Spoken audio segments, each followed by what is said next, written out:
One family, 5 sons, 5 countries. By 1850, historians estimate they controlled roughly half of all global capital on Earth. Then they vanished. Deliberately. No stock exchange. No shareholders. No annual reports. Pull up a chair. Seriously, get comfortable. My name is Sherlock Coins. I've passed through the hands of princes, paupers, generals, and criminals for several centuries. I've watched empires rise. I've watched them get quietly purchased by people nobody ever saw coming. Today, we're opening a case I've been waiting 200 years to close. The Rothschilds. Simple idea, catastrophic consequences for everyone else. Most people think this story is a conspiracy. The shadowy bankers, the puppet masters. Wrong. Conspiracies require secrecy. The Rothschilds operated in daylight, in front of kings, and everybody still missed it. This is a story about 5 brothers who turned information into money, money into nations, and nations into a system still running today, right now, while you watch this. Let's investigate. 5 sons, 5 cities, London, Paris, Vienna, Naples, Frankfurt. Mayer didn't build a bank. He built a private intelligence network disguised as a bank. While kings waited days for official couriers to report battle outcomes, the Rothschild brothers were already trading on the result.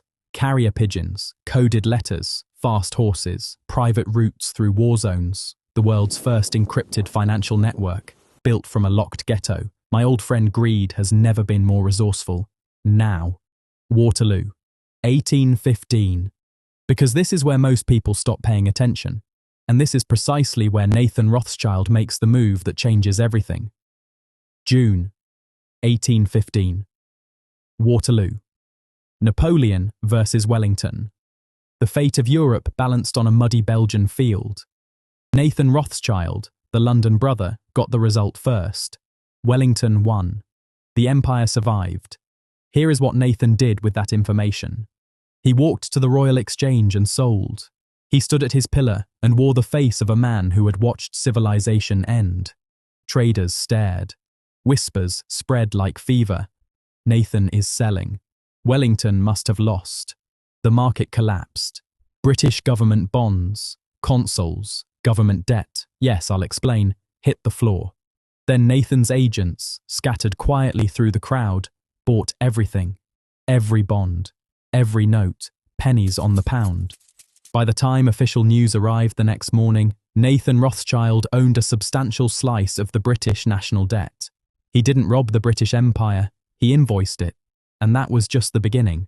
Because what comes after Waterloo, how the Rothschilds turned that moment into a permanent system, is the move no history teacher ever covered. The rule change that meant a king dying could no longer touch their money, and the 5-word idea that made them untouchable for generations. 2 minutes. Stay with me. Here is the fact your history teacher definitely skipped. Before the Rothschilds, lending to a king was a terrible business. Kings borrowed, kings died, debt died with them. Bankers had backed the wrong monarch for centuries and lost fortunes doing it. The Rothschilds fixed this with one elegant, brutal idea. Stop lending to kings, start lending to nations. A king dies, a nation owes forever. They pioneered the internationally traded government bond, your country's existence, packaged and sold on an open market. Britain needed 220 million to abolish slavery. Rothschilds provided it. France needed to pay war reparations after Napoleon. Rothschilds again. They weren't picking sides. They were collecting a percentage of history. By 1850, the Rothschilds were almost certainly the wealthiest private entity on the planet. Some historians estimate they controlled roughly half of all global capital at their peak. Then they vanished. Deliberately.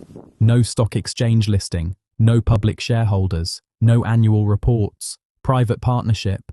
Books closed to everyone. Wealth distributed into trusts, foundations, and holding companies across multiple countries. You see Rockefeller on hospital wings, Gates on university buildings, Rothschild on almost nothing. That was not an accident. Visible wealth is a target. Invisible wealth is infrastructure. This is personally my favorite part of the entire case. For over 80 years, 1919 to 2004, the global price of gold was set twice a day, 10:30 a.m., 3 p.m., 5 bankers, One room, small Union Jack flags on the table, flags lowered, price fixed, world adjusts accordingly. The London gold fixing, held at Rothschild offices in St. Swithin's Lane. Gold, the thing currencies were pegged to for most of modern history, was tuned like a piano, in one building. In London, everyone focuses on Waterloo, on the gold fix, on the bonds. Those are impressive. They are not the move. The real move is quieter, older, more terrifying. Mayer Amschel Rothschild wrote a family statute before he died. Keep the business inside the family. Let no outsider touch the ledger. Maintain discipline above all else. For generations, this meant marrying within the family, keeping the capital sealed. While the Vanderbilts threw legendary parties, while the Astors bought yachts and burned through fortunes, while every other great dynasty of the 19th century dissolved itself within 3 generations, the Rothschilds treated wealth like a religion, and they never missed a service. They didn't build a bank. They built a perpetual motion machine for capital, and they had the extraordinary self-discipline to never turn it off. They also funded Rio Tinto, helped build Royal Dutch Shell. The logic was clean and ruthless. Paper money is just an idea. If you own the copper, the oil, and the diamonds, you own the reality the money is trying to describe. Yes, really. So, the question everyone asks me, villains? I've been a gold coin for several centuries. I've seen villains. These people are something far more interesting. They didn't steal the game. They wrote the rule book. Then they became the house. Bond markets, sovereign debt, gold pricing, carbon finance now, apparently. Every generation, a new ledger, same family holding the pen. You don't need to own everything. You just need to own the system that counts everything. Next time you see a headline about sovereign debt or carbon credits or global commodity prices, just remember 5 sons on 5 horses riding out of a locked ghetto in Frankfurt. They weren't running away from the world. They were going to buy it. Every case on this channel follows the same rule. No mythology, no conspiracy, just the archive, the evidence, and the verdict. If you like your history served with logic, follow Sherlock Coins.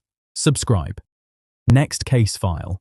10 financial schemes so audacious, so catastrophically brilliant, that historians are still arguing about whether to be appalled or impressed.